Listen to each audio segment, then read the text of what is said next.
বাংলাদেশ সেনাবাহিনী চীনের কাছ থেকে SY-400 ব্যালিস্টিক মিসাইল ক্রয় করতে যাচ্ছে। গত দুদিন ধরে ডিফেন্স পাড়ায় SY-400 মিসাইল বাংলাদেশ কিনেছে বলে একটি নিউজ বেরিয়ে। अस्सलामुअलैकुम वीवर, फिर से बहुत ही ज्यादा इम्पोर्टेंट वीडियो है। बांग्लादेश की आर्मी जो है वो चीन से जदीद तरीन पावरफुल किस्म का ब्लास्टिक मिसाइल SY-400 को बाय करेगा, जिससे बांग्लादेश की आर्मी की पावर में इजाफा होगा और भारत और म्यांमार को मुंह तोड़ जवाब मिलेगा। आज की वीडियो बहुत ही जबरदस्त है। विदाउट वेस्टिंग टाइम वीडियो को स्टार्ट करते हैं। বাংলাদেশ সেনাবাহিনী চীনের কাছ থেকে SY-400 ব্যালিস্টিক মিসাইল ক্রয় করতে যাচ্ছে। গত দুদিন ধরে ডিফেন্স পাড়ায় SY-400 মিসাইল বাংলাদেশ কিনেছে বলে একটি নিউজ বেরিয়েছে, যা নিয়ে সবারই অনেক আগ্রহ।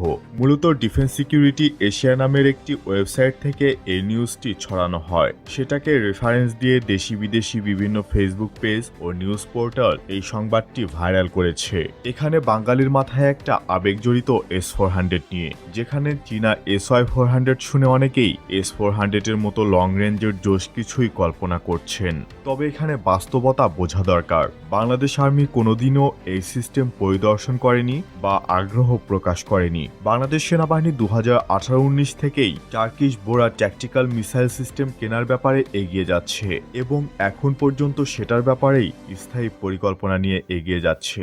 বর্তমানে সেনাবাহিনীর ব্যবহার করা TRG-300 সিস্টেমতেই বোরাখান ব্যালিস্টিক মিসাইল টিউব লাগিয়েই লঞ্চ করা যাবে। কোনো বাড়তি সাপোর্ট সিস্টেমের প্রয়োজন নেই। যেখানে SY-400 আনতে হলে এর জন্য পুরো সিস্টেম আলাদাভাবে কিনতে হবে, নতুন ট্রেনিং লজিস্টিক চেইন করতে হবে, যা অনেক ব্যয়বহুল হবে। সুতরাং আমরা বলতে পারি আমাদের অলরেডি বোরা সিস্টেম রয়েছেই, শুধু মিসাইল নেই। যেমন আমেরিকান হাইমার্স দিয়ে ATACMS লঞ্চ করার মতোই এই SY-400 মূলত রুশ বাক স্যাম মিসাইলের ground to ground launch version এবং এর এয়ার লঞ্চ ভার্সন হচ্ছে CM-400 missile.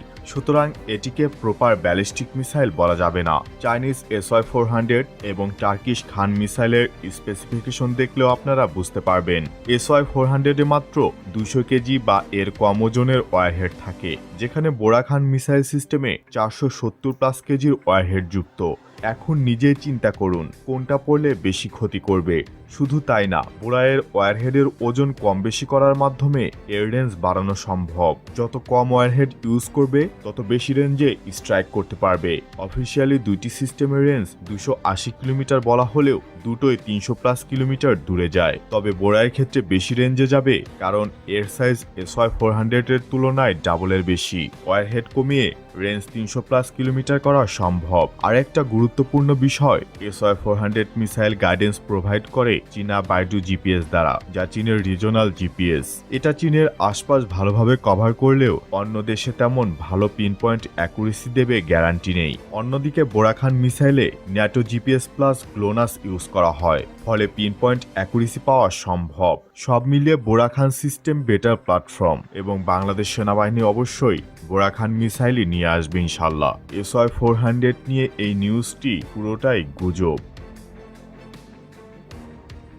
Definitely Weaver, Bangladesh को इस ब्लास्टिक मिसाइल को अपनी आर्मी का हिस्सा बनाना चाहिए, जिससे बांग्लादेश की आर्मी की पावर में बेहद इजाफा होगा, बांग्लादेश की आर्मी की ताकत बढ़ेगी और भारत और म्यांमार को मुंह तोड़ जवाब मिलेगा। ब्लास्टिक मिसाइल SY-400 जदीद तरीन टेक्नोलॉजी से लैस है और बांग्लादेश की आर्मी को डेफिनेटली इस ब्लास्टिक मिसाइल को अपनी आर्मी का हिस्सा बनाना चाहिए। मिलते हैं आपसे नेक्स्ट वीडियो में इंशाल्लाह, तब तक के लिए अल्लाह हाफिज।